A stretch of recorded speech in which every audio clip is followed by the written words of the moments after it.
If you just now tuning in, hit the like, hit the subscribe, and hit the bell. GMS fam, the green room. Let's talk about it.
Hey, yo, GMS fam, the green room, smoke some, you know what's going on. Welcome back to the GMS show. You know we got a lot to talk about today, but we start off every podcast with peace, love, positive energy, good vibes, passing it forward, hoping that you pass it along as well. Also, big, nonchalant, fake, sarcastic shout out to YouTube, because I got a email from them a couple days ago basically letting me know that I was back in the shadow realm, but yet the GMS fam shows up and shows love, and I appreciate y'all every week, man. So if you want to continue to support and push back against the powers that be, make sure you hit that like button, follow me on my socials, hit the Cash App, support the GMS show as much as you can, when you can, if you can. I appreciate every single one of you. Shout out to my GMS fam. Amir Stanfield is in the building. I see you, Psych L third 333 333 333. I don't know how you want to say it. Justin Furlow in the building. T fam, Theodore NYC, Infinite Umbra, Vale is in the building. We got some shit to talk about, a few different topics, but first and foremost, let's kick it off with what I would like to talk about, and that is what took place last night on the 5150 show. Just a few things that took place, just a few instances that I want to get through here real quick before we move on to other topics. Now, to start off, start off with conversation real quick before I play a clip. The you know, it obviously started out with talk about Kanye and everything going on with him, which is why I intertwined it with the with the title, because you know, inevitably we will talk about it. You know, Adidas dropped Kanye, and I think they were the last high end corporation to do so, and as well as, you know, people who partnered with Kanye on his Donda Sports, you know, speaking out and dropping out of his sports shit. One person that didn't, though, of course, Antonio Brown. He's of course he wasn't gonna jump ship. Him and Kanye are probably the same type of person, but that's neither here nor there. One thing I want to speak about is one thing. We all know that Corey has had some things to say about Kanye in the past that is unfavorable. So it's safe to say that Corey was on a quote unquote Kanye hate train before anybody else really was, or, you know, really speaking against him that way. And really, the real reason why that even happens is because nobody really takes black people as a culture seriously. So somebody can go out there and say something about us as a whole, and the general public won't give a damn because inevitably black lives don't matter. And that's something that we have to also as a culture take accountability for, because it's us sometimes and often actually who don't take ourselves seriously, and we don't stand up for ourselves as a conglomerate enough as we should as a community to, you know, really make something shake like these other communities do. And we definitely don't have the power like a lot of these other communities do to make something shake the way that we should. And that's something that they got into in the clip that I am going to show when it comes to, you know, if black people have the power to cancel anything. And I don't think that I don't think we do at all. I don't think black people have the power to cancel shit. We can't. Our voice is heard, but it's not strong enough to make some shit shake. And it's been proven historically because people don't take us seriously as a people.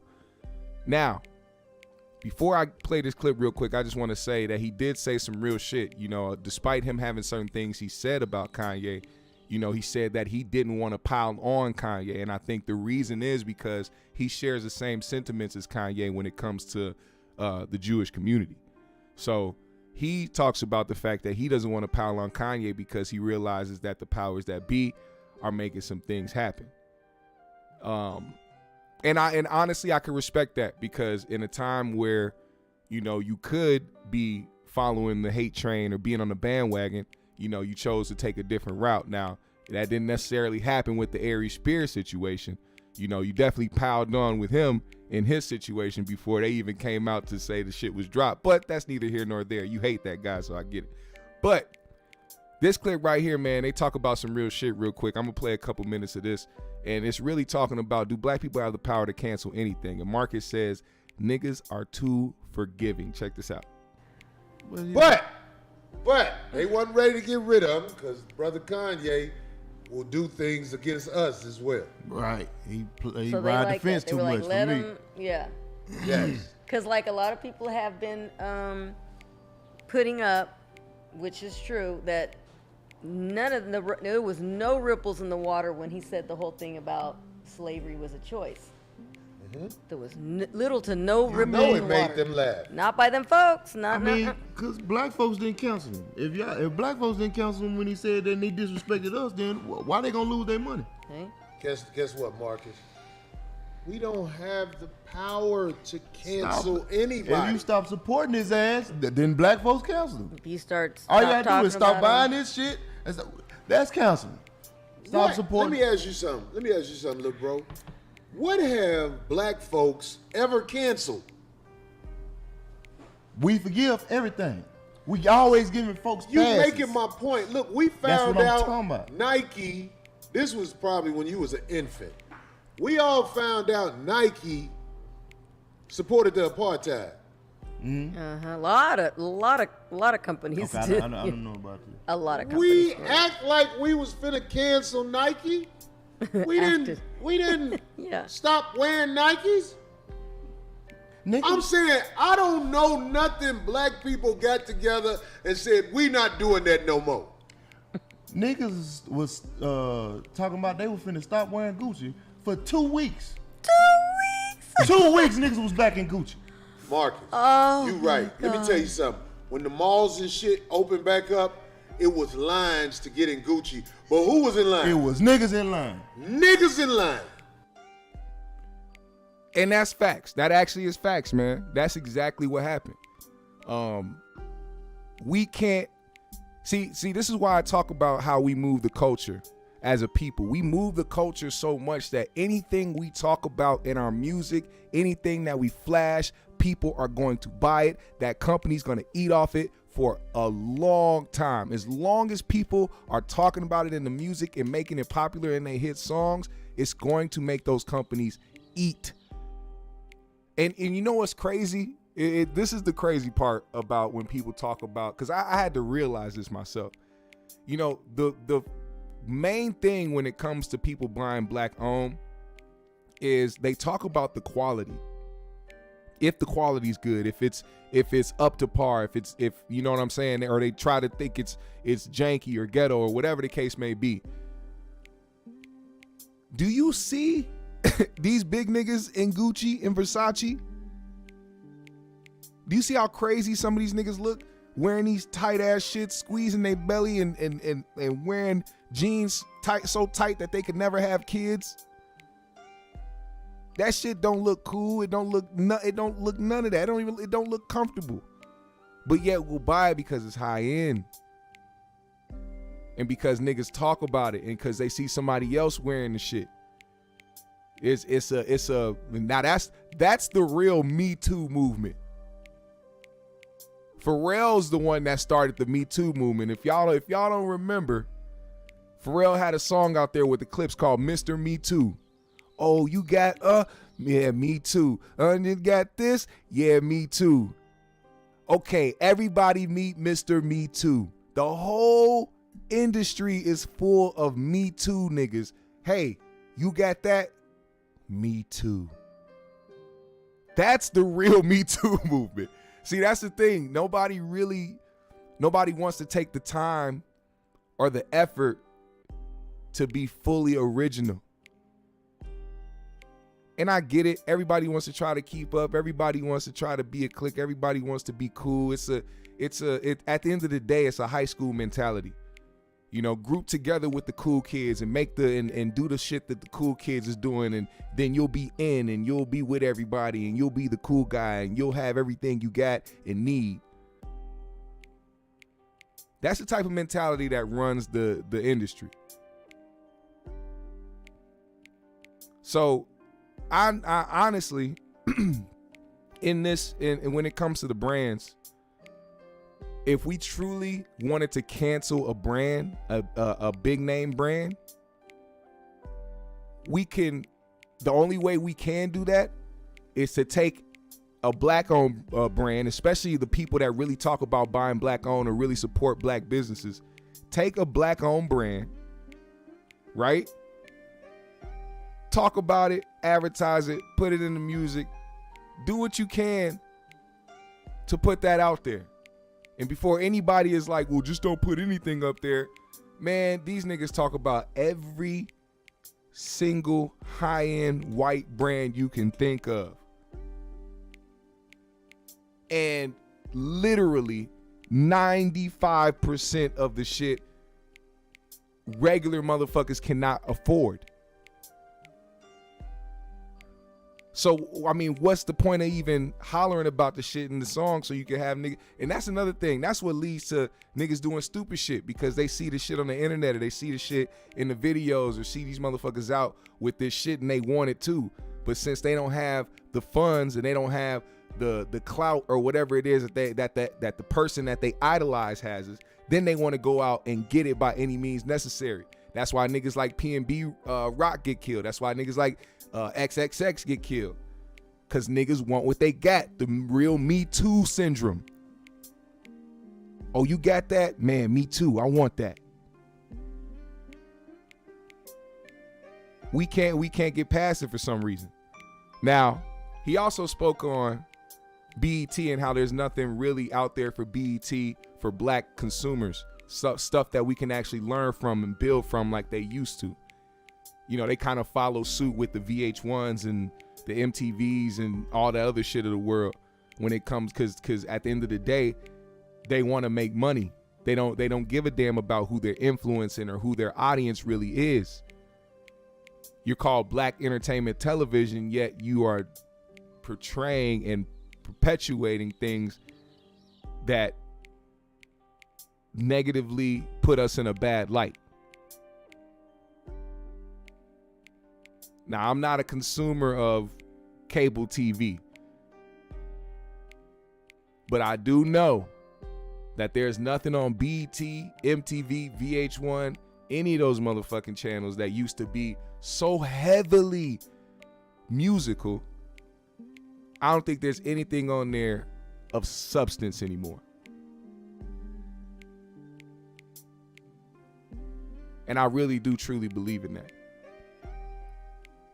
Kid at Heart said, people shop at the neighborhood Chinese hair shop full of janky, low quality products. I'm not trying to hear that excuse. People give other multiple chances, but you can't for your own interesting. Exactly.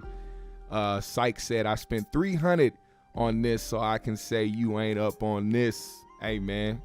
Classic Kanye bar. That's why it's crazy to me, like, how Kanye used to say certain shit in his music that really made him stand out in a way where he was ahead of his time, like, and not even just ahead of his time, but really saying some real shit that made sense. And he was calling out certain aspects of the culture already. So, like, I mean, that's why, like, him on Drink Champs talking about the way the content of the music is and people profiting off of the type of content the music has. I'm not surprised. It's not a new Ye. That's not him just changing up any shit like that. But at the same time, he is the same person that said, if I fuck this model and she just bleached her asshole and she get bleach on my t-shirt, and I'm gonna feel like an asshole. So you can't be talking about, the subject matter of music when you be talking about some wild shit too, Kanye. Now, let's move forward. I want y'all to hear why Corey says he won't pile on Kanye. It's important for you to hear context as to why he feels like he doesn't want to do that. There's a good line in there that this guy says, right? He's trying to inform people. This water, everybody. I found the little quote. Can I read it? It's in the documentary. Basically, they say, the last thing the power establishment wants is a conscious, informed public, capable of critical thinking.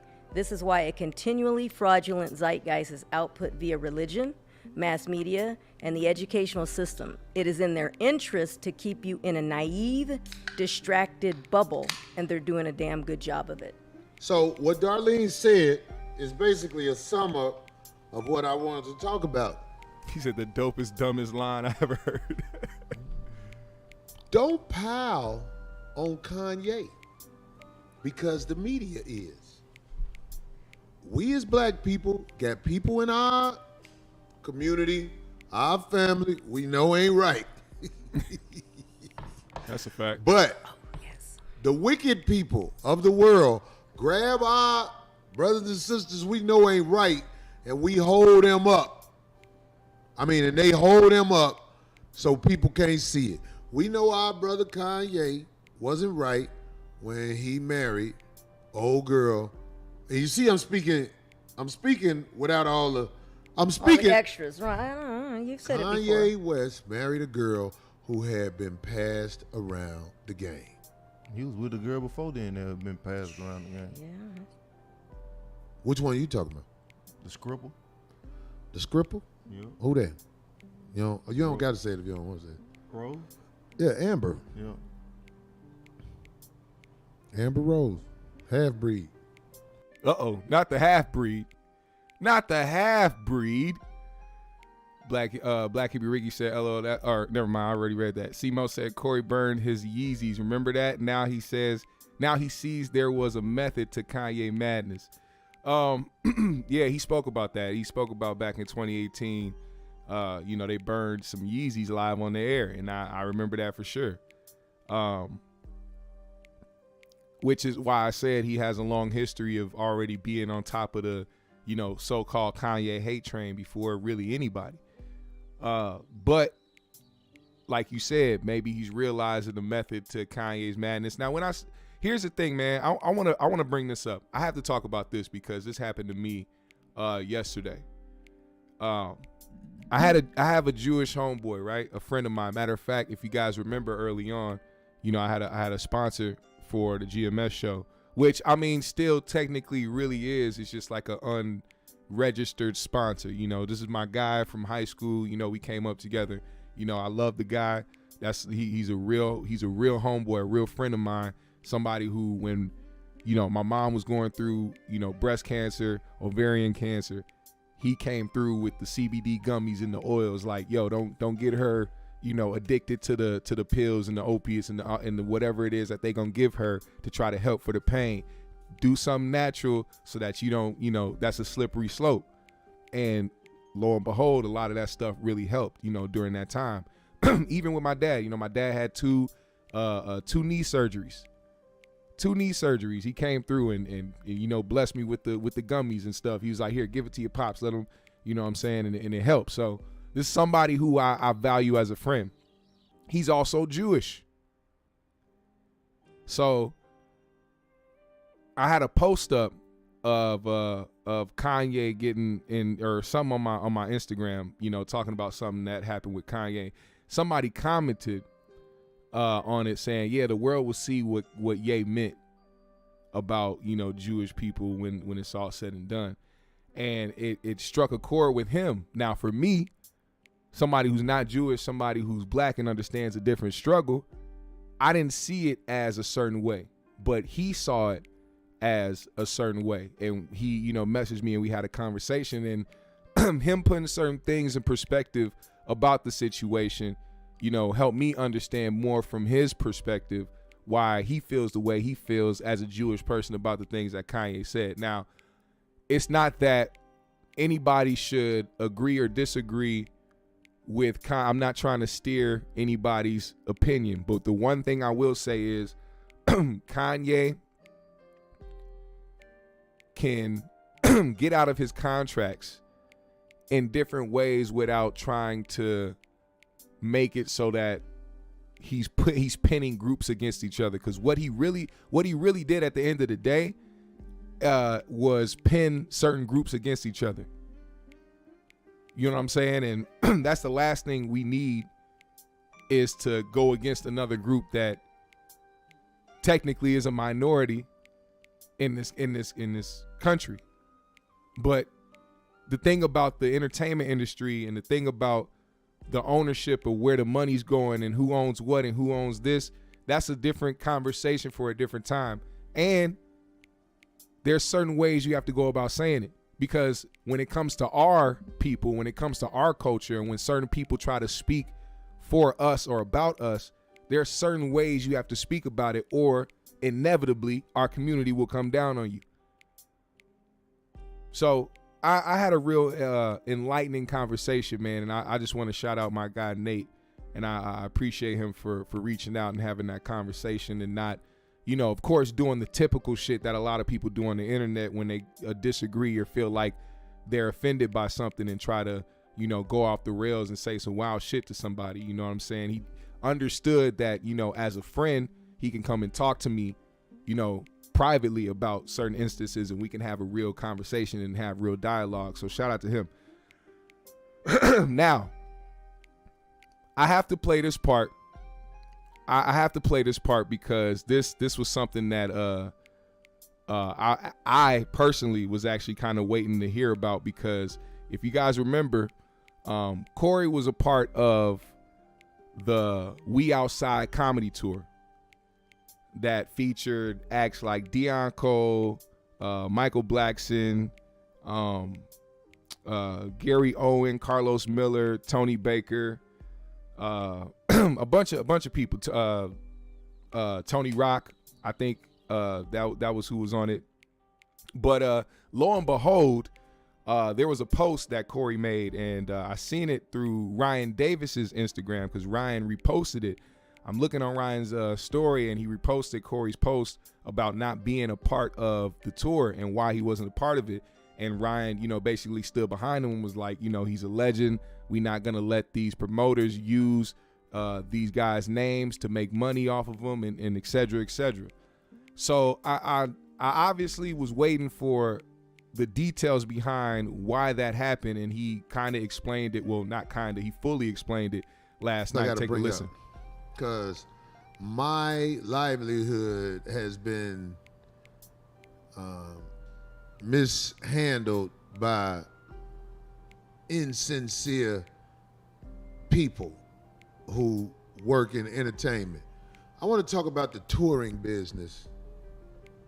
Comedy tours are at an all-time state of fuckery.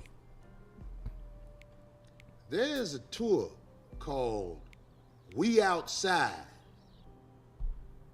that is the most deceptive practice thing I've ever seen since I've been around as a motherfucker who tour as comedians, as a comedian, is a tour called We Outside, where this man advertised a lot of A-list comics and didn't pay what he was supposed to pay to the A-list comics. So, instead of canceling the tour, No. he took advantage of the consumers. When you buy these tour dates, there is fine print that says X may subject to change. Now, the average promoter don't want to. By the way, before he explains that, let me just say, when he first said that, I knew exactly what he meant by that, by how promoters do that. So promoters will inevitably put every act, especially the A-list and popular acts, on the flyer. But in fine print, in small writing, they will put down below, acts are subject to change, or artists will be at certain dates. And like I've seen on flyers where they'll put like a star or a check or a number next to a supporting act's name, and then put the sign that coexists with their name next to the tour date that they're going to be on, which is another way to help people, especially the fans of the people that want to see certain people, be able to go to those specific dates, which is a good thing to do as a promoter. But what he's saying this guy did, just listen to how he maneuvered this. Burn his name up. So if some way he have to change an act, he try to replace the act with an A-list comic. In other words, do the right thing. Do right by the consumer. If Corey Holcomb can't make it, they might try to go book a Lavelle Crawford, somebody that's an A-lister, somebody who they know. The people will be like, oh, okay, That's somewhat you equal, know, right. That's That's on cool. their level. No, this We Outside shit got a nigga. He done took your money if you don't know already. If you bought the tickets, ain't nothing you can do, because it says in fine print, acts may subject to change. So did the show continue and it didn't have what? What happened? This motherfucker doing these tours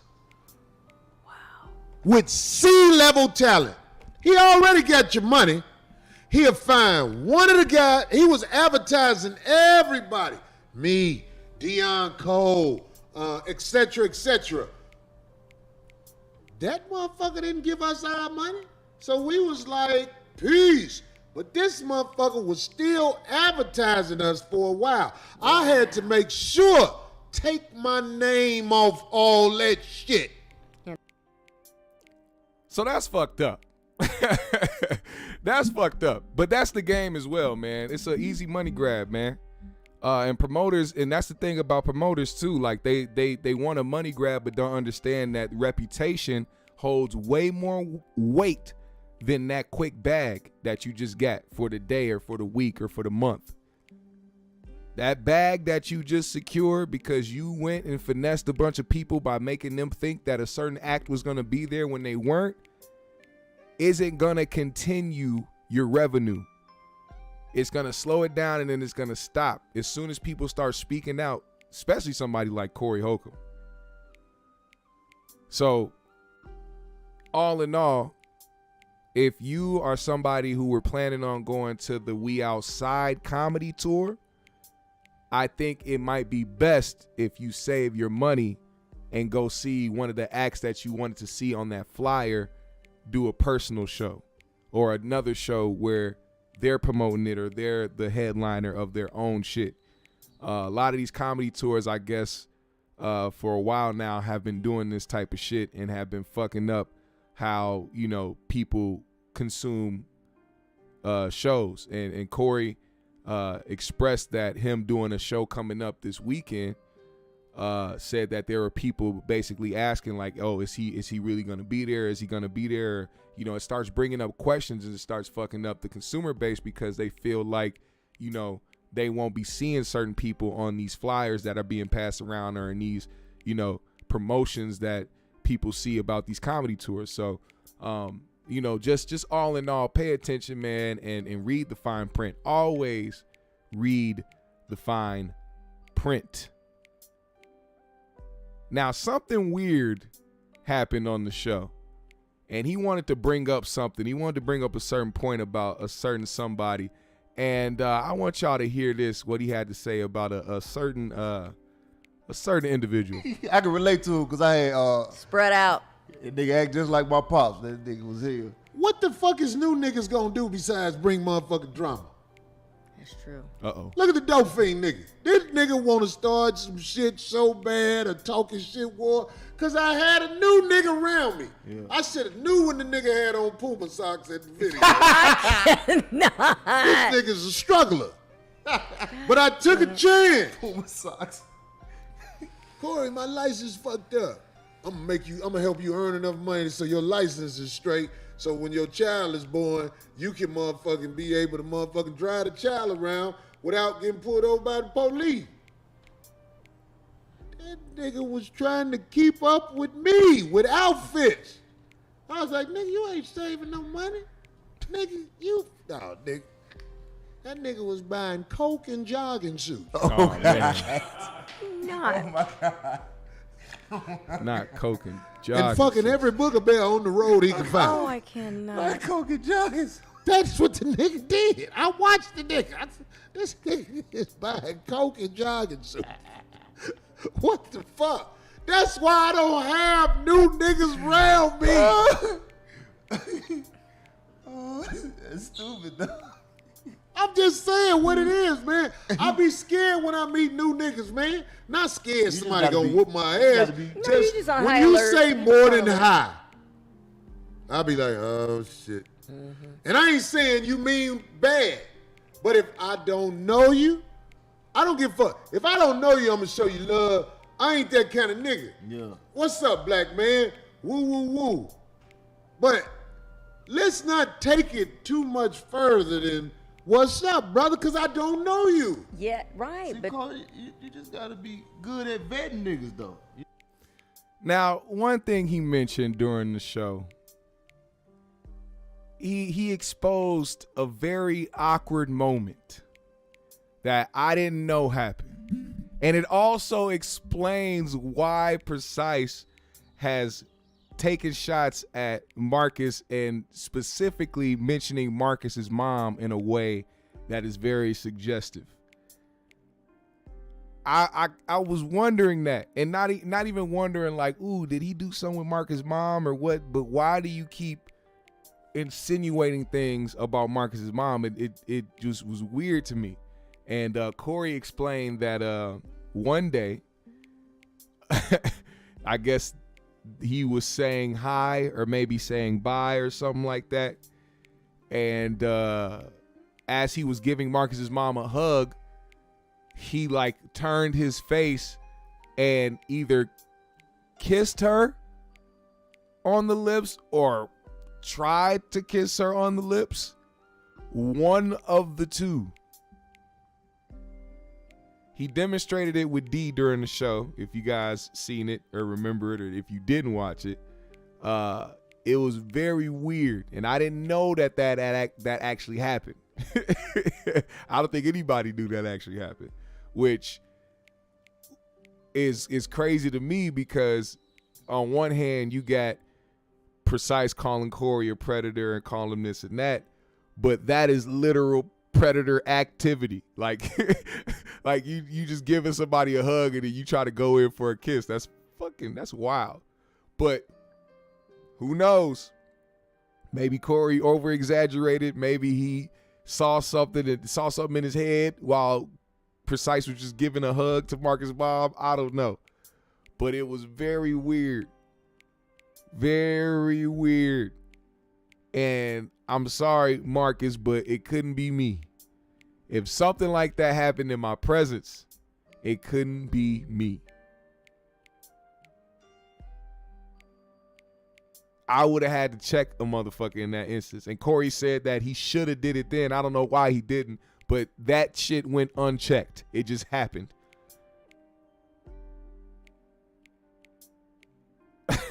Simo said, y'all know Precise got a crooked eye. He probably went for the cheek but missed. That's fucked up, man. That's fucked up.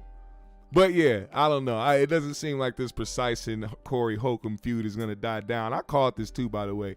I said this, man. I said, Precise, you better stop going so hard for a nigga that could go against you at any time. Especially when the Zoe shit happened, when he thought the real Zoe Williams was talking to him on Instagram, but it was a burner account. It was a fake Zoe Williams Instagram page. He was going in. He was going hard. He was saying all this shit, even throwing shots on the show. Guess what? I said this. I called it word for word. I said, you need to stop going hard for a nigga that can do the same to you. It's inevitable. Your time is coming. Now look where they at. Now there's a big whole conspiracy in Precise's mind that Corey's a pedo, and the song She Put a Case on Me is about Corey doing something to somebody's young daughter. Even though this nigga Precise was singing the shit out that song. He loved that song. Anyway, let's move forward, man. That's enough of that bullshit. I gotta talk about a couple more things, man, before we move out of here, man. First and foremost, R&B singer Ashanti. Y'all know who Ashanti is, man. Classic Murder Inc. signee. Now, I don't know who she's signed to. I don't know if she's independent or what, but still doing well, man. Still looking great. Just in her own bag, man, in her own realm. And for some reason, Irv Gotti decided to, pop up and start really speaking wild about Ashanti. Now, everybody knows when somebody starts randomly talking wild about somebody, they got something they getting ready to sell. And sure enough, there was a Murder Inc. documentary coming out on BET Plus. So, I mean, it kind of called for, Irv Gotti to go on the show and say some things that he, I guess, wanted to cause some hype around, which was Drink Champs, inevitably Drink Champs. And when clips started surfacing of the actual podcast or of the documentary, the clip that he chose, I mean, it could have been any clip. Me, personally, I would have been the guy to have been like, yeah, put the 50 clips up. Because, I mean, everybody still to this day is still interested in some things that niggas have to say about each other between 50 and between Ja Rule and Murder Inc., all that shit. Regardless of what you say, it could be old beef, but it's still fun to kind of watch that shit. It's something nostalgic about still seeing them niggas throw little jabs at each other on the internet that be like, oh, that's funny. But he chose to go with the Ashanti shit. So what happened was Ashanti never really responded to anything. She never said anything. She just kind of let the shit go. But there was an interview that dropped late last night. Angie Martinez interview with Ashanti where she actually got open and candid about the situation. I'm about to play a clip for you right here and talk about it a little bit because I wrote down some notes about some of the things she had to say. And I got to be honest, man, for somebody like Ashanti, here's the thing. I read people's character, man. I try to read people's character and who they are as a person because I think that's important when you talk about certain people and when you try to assess a situation or share your opinion on something. It's best to try to see how that person has moved over the years. And there's nothing, I mean, correct me if I'm wrong, but there's never been anything that has happened with Ashanti where there's been like, crazy scandals or, she said some crazy shit or she did some crazy shit. Only thing we've ever heard of Ashanti is just certain people she's dated over the years. And other than that, she's doing, still doing music, still touring and being a thirst trap on Instagram. You know what I'm saying? There's nothing wrong with that. I think she's had a nice, clean slate over the years. Even when it came with the Murder Inc. Dispute, when they had the feds come in and raid everything, like I think even then it showed her character. She stayed down. She came out to, support them in court. Like she really, I think personally, she has that ride or die energy. She doesn't come off to me as somebody that would do some foul shit or do some slick shit. And honestly, how you can tell, and this may sound wrong to some people, but I mean, it's kind of the truth. You know how a lot of men, speak on certain females or how they treat certain females in the industry or just anybody around them who they don't value or who they don't respect. It's a certain type of energy, and it seems like the men who she is, close to, who she has friends with, like Ja Rule or Fat Joe or, anybody around the industry, it seems like they all have good things to say about her. They all treat her with respect. You know what I'm saying? Like they treat her with the, little sister energy type shit. And they have that type of protection around her. And that shows that, she holds a level of loyalty and respect about herself and to others that she comes across. That's just my assessment of who I think this person is. So when people heard Irv Gotti say certain things about her and about their relationship, they were kind of like, yo, what the fuck is this nigga on? And this was kind of giving like real big feminine type energy from this guy who was really, Murder Inc., this and that. I beat the feds. I did this and all. But you're hanging on to something that is that was 20 years ago. It didn't make sense. And everybody was kind of waiting for her to have something to say. Like, he was really saying some wild shit. Like, even so much so in the documentary. I started watching the documentary, by the way. I got BET Plus just to watch the documentary. And just like certain things were unneeded. You know what I'm saying? Like, oh yeah, she was sitting over there in them juicy sweatpants, and her ass was looking fat. It was looking right. Like like the way he was talking is how niggas be talking to their homeboys, be talking to their friends in conversations about the girl that they hitting or the girl that they used to hit. Not going a whole documentary and do that. That's wild to me. But she decided to respond to it. And one of the clips that that has been circulating is this one right here. Listen to this. Me and Irv's situation, he would say stuff like, no one wants to record with you. Nobody fucks with you like that. You know what I mean? Mm-hmm. He would say stuff like, we're going to keep it in the family. It's in-house. And on one hand, he would make it feel like family, family, family. And on the other hand, he would tell me nobody even likes you. You know what I'm saying? You're not going to get beats from nobody. Nobody's going to give you shit.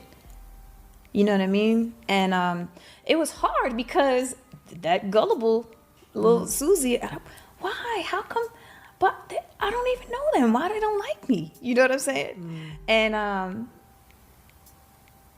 growing and becoming a woman and more mature, then you start to reflect on certain things. And it's like, oh, that's what was going on.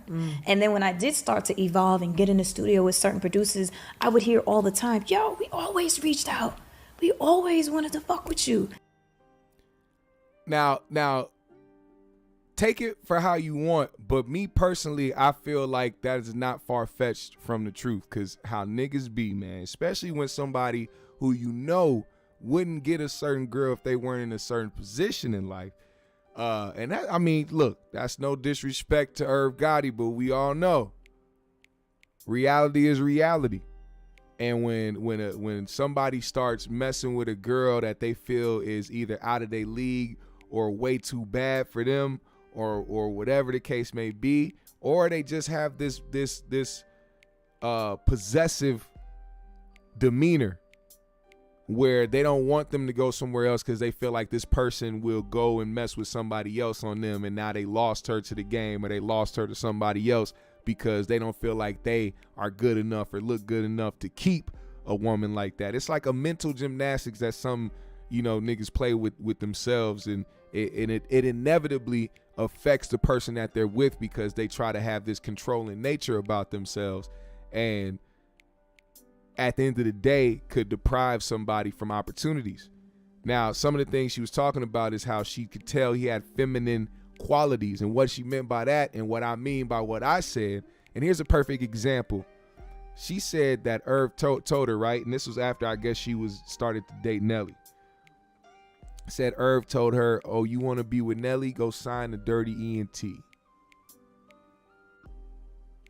And what stuck out to me after saying that, or after her saying that, was the fact that that sounds like somebody who allowed their emotions to affect the business. Somebody who, in the documentary, as I'm watching, like, yo, he's talking about how he want to run the whole industry. He want to run the world. He want to create the biggest tracks, and he want to succeed to major levels, but allowing something that wasn't even a real relationship tear down a conglomerate that was supposed to be amazing. Like, they popped out so many hits, like Murder Inc. for a long time, man. They ran the summers, they ran the music industry. They just were killing it on all fronts.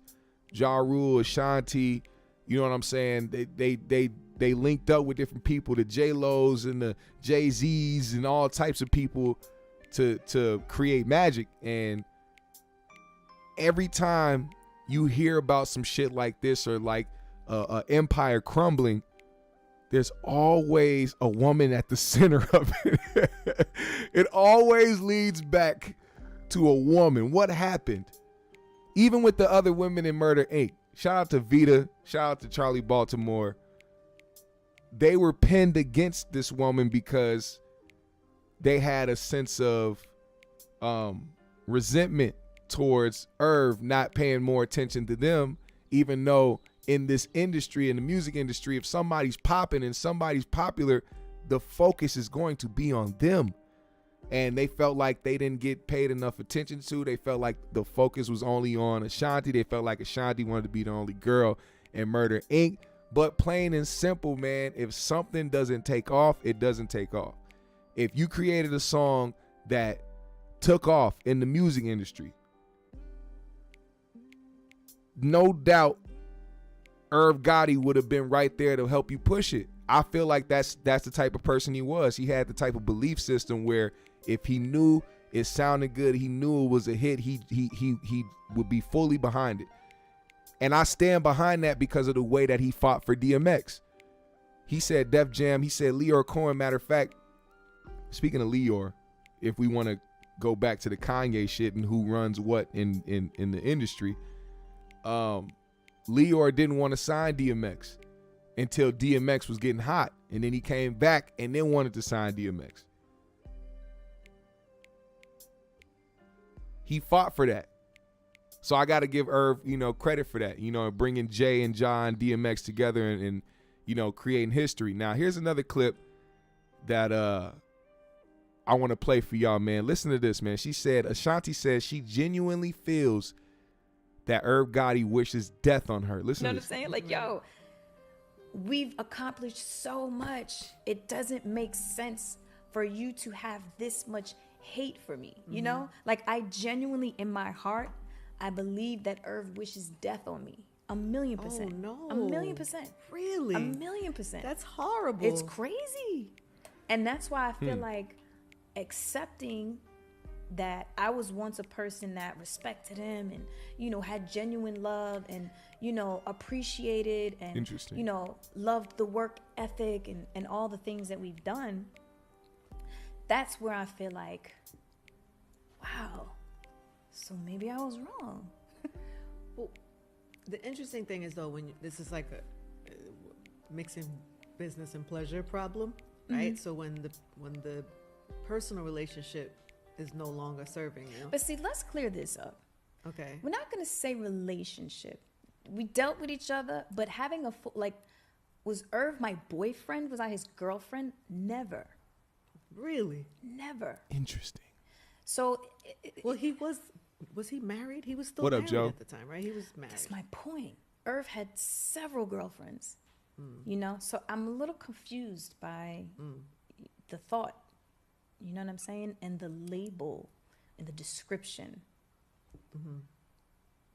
Okay. So back to your question. The personal relationship. Well, whatever the personal personal relationship, personal situation. And when you take that out of the equation, what does that do to the business relationship? For some people, you move on and you keep doing business and you keep getting money and you keep expanding your brand and you keep being successful. And for other people, you turn bitter. How did it affect your career? I mean, Irv got into a dark place. Like, he was blocking a lot of things. You know what I'm saying? Like, Irv was like telling DJs don't play the record. You know what I'm saying? Like, Wow. again, we already He never spoke. called me and said that to me. Just full disclosure. But he, That's some bitter scorn nigga shit. He said, "Is she calling Irv a munch?" I already know somebody put Ashanti face on something and put the fucking quote, "You thought I was feeling you?" Oh man, that shit is gonna. I don't know why that shit don't get old. That's hilarious. Irv was a munch.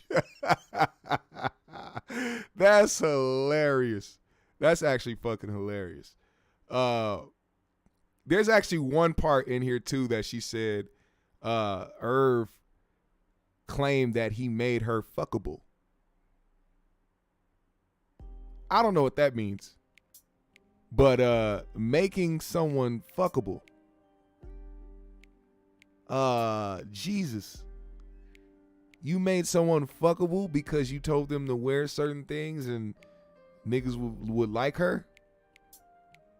That's a weird. I'm sorry, Irv, but that's a weird nigga trait to say that I made you fuckable. Do you realize men will smash pretty much anything? Men will smash pretty much anything, and that's just what it is. That's just what it is. All right. I'm gonna address this before we move on because I got to talk about Jalen Rose's sister. That motherfucker. Talk about a squatter, a fucking squatter. All right. Bruce says you being a simp, bro. Why? Because anytime a nigga agrees with a woman, he's a simp. I guess that's weird. That's a weird way to look at it. Was Irv Gotti weird for talking about X, Y, and Z? Like, I don't think niggas even understand how lame that is. Like, oh, I'm gonna go on TV and just start talking about the time I was fucking on this girl who's fucking popular right now because I miss fucking on her. That's weird and lame. Like, how do you not see that? How do you not even realize that? That's weird. I don't give a damn how you feel about Ashanti. I'm no Ashanti listener. I don't turn on no Ashanti. There's no Ashanti in my playlist. But when I see weird shit, I acknowledge it. And I'm not one of them fake alpha males who try to believe that everything a nigga does is supposed to be what a man. Yeah, a man can do this and that and say this and that. Nah, man, if some shit is corny, it's fucking corny. It's fucking corny. You don't fucking go on TV or a fucking podcast just to talk about a chick you smash because you know she's popular and you know that a bunch of niggas think she fine and she killing it on Instagram. It's just like, that's what it is. Let's keep it real. Let's keep it all the way real. You talking about somebody who is trying to pass it off as him just telling his story. Nah, man, we know what it is. Shanti is lit on Instagram. And it's funny because Nori brought that shit up. Nori said, You see her Instagram? You like her pictures? Like, he knows what the fuck is going on. You can't tell me as a man, and I'm being straight up right now. You can't tell me as a man, if you used to hit something back in the day, right? And then all of a sudden that person, because usually the typical case is you hit something back in the day and it was bad, and then years later they just fell off. Like, they got different kids, different baby dads. They just down bad. They don't look the same. They done gained a bunch of weight. It's just all fucked up. That's usually the situation. It's a rarity that you smash something back in the day at its prime, and then as they got older, they got better. So I can only imagine that Irv is like, damn, I used to hit that. So I have to let the world know I used to hit that. Because I'm that nigga. I'm Irv. I made shit shake. Respectfully, he did. Irv made a lot of things happen. Irv put a lot of people on. Irv created a lot of hits. So I don't put it past him that he has that mentality or he carries that type of energy. That's all I'm saying. I'm looking at it for what it is, man. Agree or disagree, it don't matter. That's how I see it. A motherfucker used to hit something. It got better over time. And now he has to go out there and speak on it because he can only reminisce. He knows, and it eats him alive. He can never hit that again.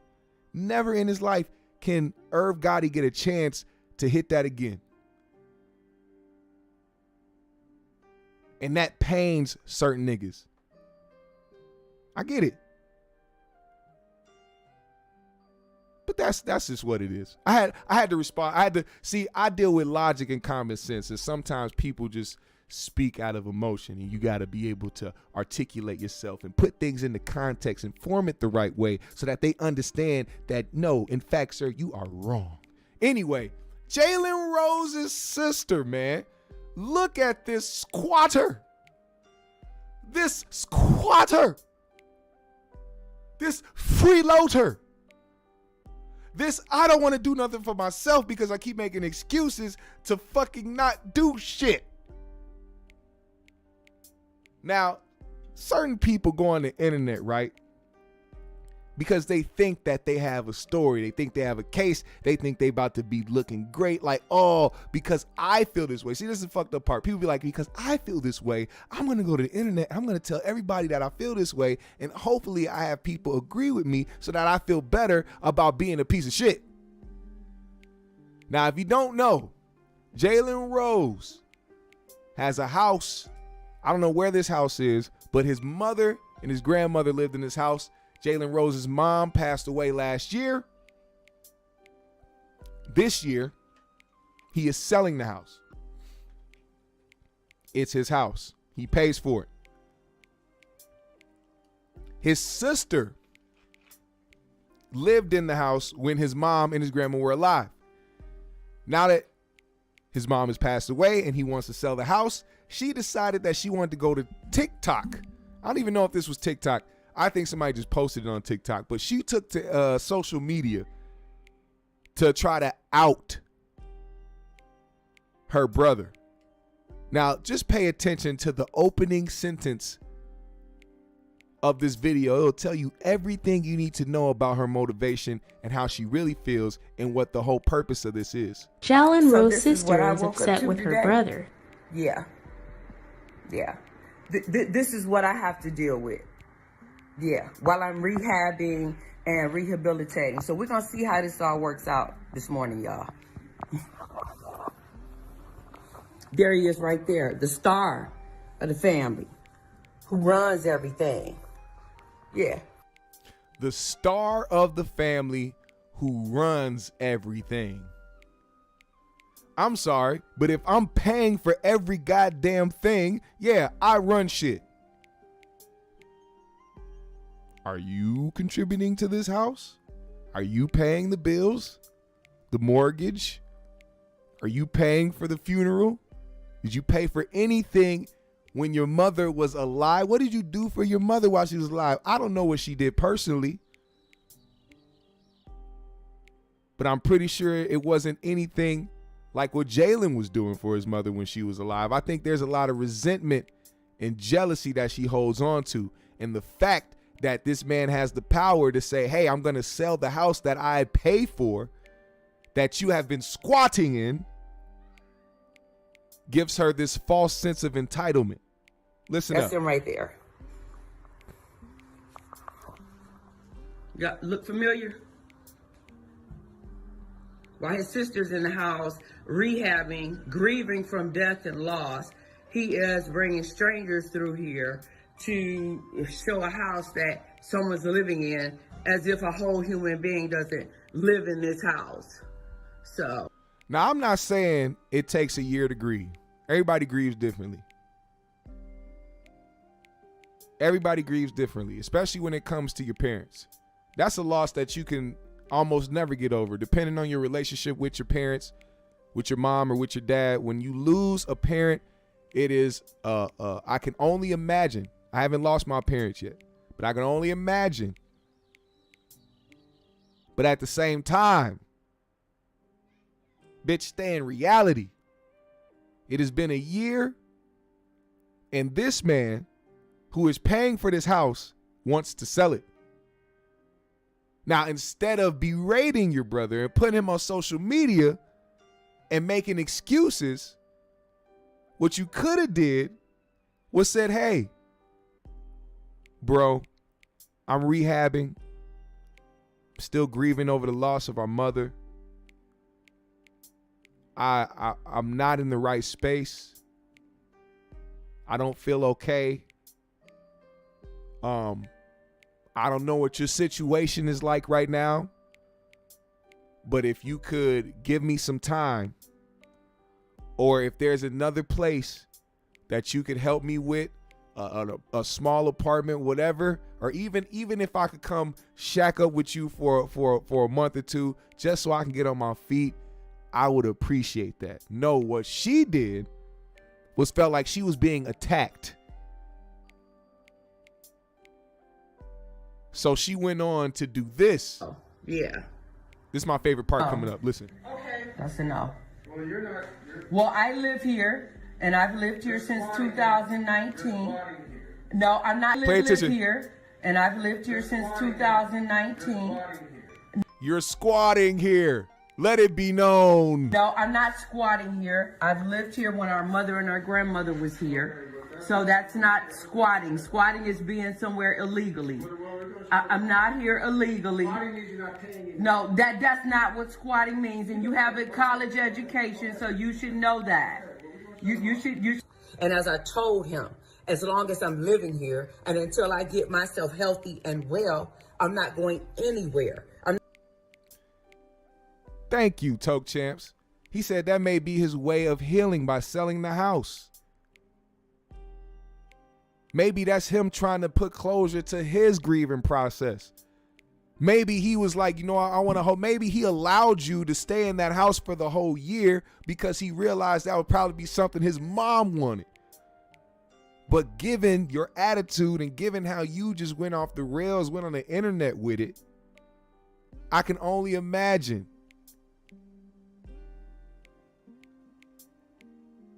what this guy's been dealing with when it comes to his sister. Even when it probably came to his mom passing, he probably couldn't even grieve right because his sister was probably on fuck shit.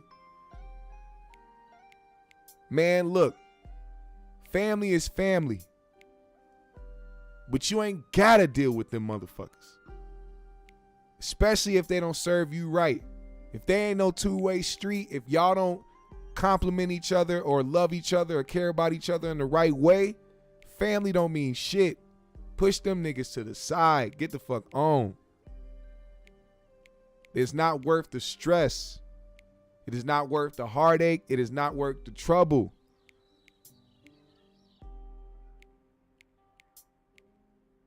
That's all I gotta say, man. Get your squatting ass out the house, Jalen Rose's sister. You wanna hear that bullshit? GMS fam, the green room. It's been a dope ass show today, man. Y'all know what time it is. If you didn't hit the like button, make sure you hit the like button on the way out. Follow me on my socials. I'll follow everybody back. Hit the Cash App today if you are feeling generous. I would most appreciate it. The name is right below. So make sure you bless the GMS show with whatever you can, because that is the best way, or one of the best ways, to support the GMS show, as well as leaving a comment at the end of this video when the live is over.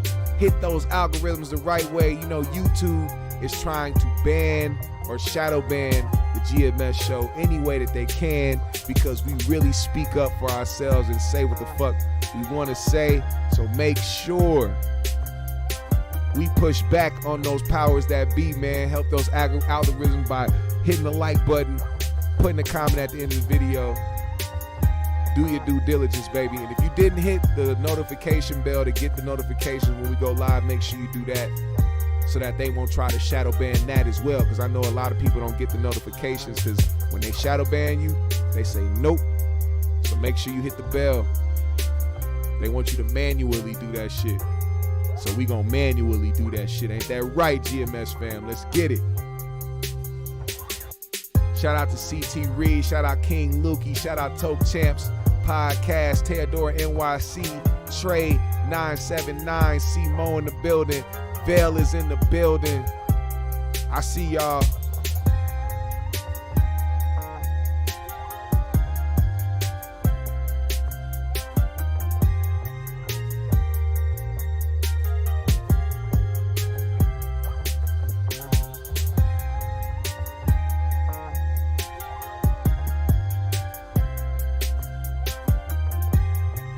Shout out Psych L 333. I'm finna smoke something, man. Like I said, do your due diligence on the show, on the channel. Hit all the necessary buttons. Comment in all the necessary boxes. And I will see y'all on Friday. Subscribe to the 3Gs podcast, the best and the funniest entertaining podcast on Friday nights at 8 o'clock. What up, Infinite? GMS fam, the green room. Y'all stay blessed. I see you, Heroic Dose. I see you, Justin. Roll something up, baby. GMS fam, the green room. We out.